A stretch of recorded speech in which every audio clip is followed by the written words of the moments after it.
Cabinet విస్తరణ కాంగ్రెస్ లో కాకరేపుతోంది. మంత్రివర్గంపై ఆశలు పెట్టుకున్న కొందరు నేతలను సపోర్ట్గా స్థానిక లీడర్లు రంగంలోకి దిగారు. కాంగ్రెస్ లో రేగిన చిచ్చును చల్లార్చేందుకు స్వయంగా మంత్రులు రంగంలోకి దిగిన పలుచోట్ల ధిక్కరణ సెగ ఇంకా రగులుతూనే ఉంది. కేబినెట్ విస్తరణలో కాంగ్రెస్ కు కొత్త తలనొప్పి మొదలైంది. మంత్రి పదవి దక్కిన వాళ్లు ఫుల్ హ్యాపీగా ఉంటే పదవి ఆశించి భంగపడిన నేతలు అలకబూనారు. Bodhan MLA Sudarshan Reddy, Munugode MLA Komatireddy Rajagopal Reddy, Mancherial MLA Prem Sagar Rao, Devarakonda MLA Balu నాయకులు తమకు తప్పకుండా మంత్రి పదవి వస్తుందని ఆశించారు. మొదటి నుంచి వచ్చిన ఊహాగానాల్లోనూ వీరి పేర్లే ప్రముఖంగా వినిపించాయి. కానీ చివరకు అనూహ్యంగా కాంగ్రెస్ అధిష్టానం వారికి మొండి చేయి చూపింది. దీంతో తీవ్ర నిరాశకు గురయ్యారు.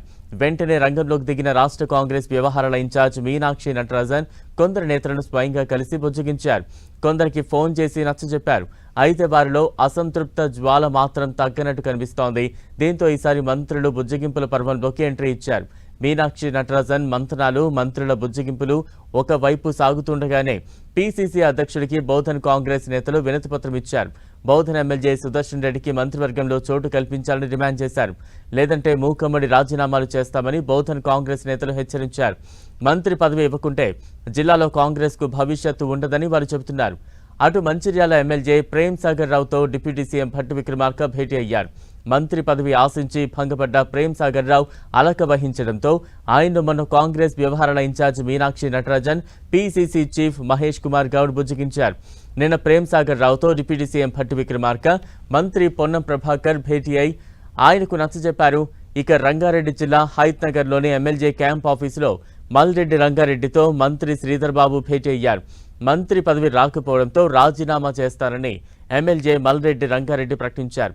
వెంటనే అలర్ట్ అయిన కాంగ్రెస్ హైకమాండ్ మల్రెడ్డి రంగారెడ్డిని బుజ్జగించింది. మొన్న పీసీసీ చీఫ్ మహేష్ కుమార్ గౌడ్, మంత్రి పొన్నం ప్రభాకర్ ఆయన ఇంటికి వెళ్లి నచ్చజెప్పారు.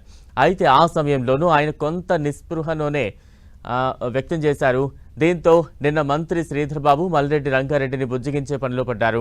మల్రెడ్డి రంగారెడ్డి ఆవేదన సరైనదే అన్న శ్రీధర్ బాబు మూడో విడత మంత్రివర్గ విస్తరణలో ఖచ్చితంగా న్యాయం జరిగేలా పార్టీ అధిష్టాన పెద్దలతో మాట్లాడతారని హామీ ఇచ్చారు. ఇలాంటి అసంతృప్తి రగులుతోందని ముందే ఊహించిన కాంగ్రెస్ ఎప్పటి నుంచో మంత్రివర్గ విస్తరణను ఆపుతూ వస్తోంది.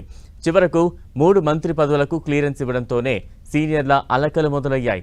అయితే ఈ అలకలు మరో 3 మంత్రి పదవుల్లో బెర్త్ కన్ఫర్మ్ చేసుకునేందుకే అనే టాక్ కూడా వినిపిస్తోంది. అయితే ఆ 3 మంత్రి పదవులను ఎప్పుడు భర్తీ చేస్తారనేది ఇప్పుడు మరింత ఆసక్తికరంగా మారింది.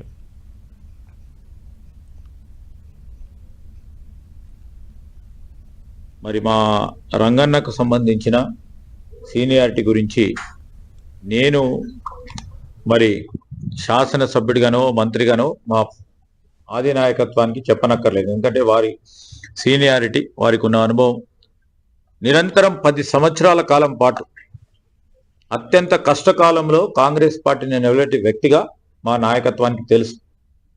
సరే, కార్యకర్తలు, నాయకులు, యావత్ జిల్లాకు సంబంధించిన వారందరూ కూడా తప్పకుండా వారి నాయకుడికి పదవి రాలని అందరూ ఆశిస్తారు. ఆ ఆలోచన కూడా కేంద్రానికి సంబంధించిన మా నాయకత్వానికి కానీ రాష్ట్రానికి సంబంధించిన నిన్న మా పీసీసీ అధ్యక్షుల వారు కూడా వచ్చి చెప్పడం జరిగింది. ప్లస్ మా ముఖ్యమంత్రి గారు కూడా దృష్టిలో ఉంది. తప్పకుండా మేము కూడా వారి గురించి కాదు, ఇక్కడ పార్టీ కార్యకర్త నాయకుడి ఆవేదనను తప్పకుండా కేంద్ర నాయకత్వానికి, రాష్ట్ర నాయకత్వానికి, ముఖ్యమంత్రి గారికి తెలియజేస్తాం.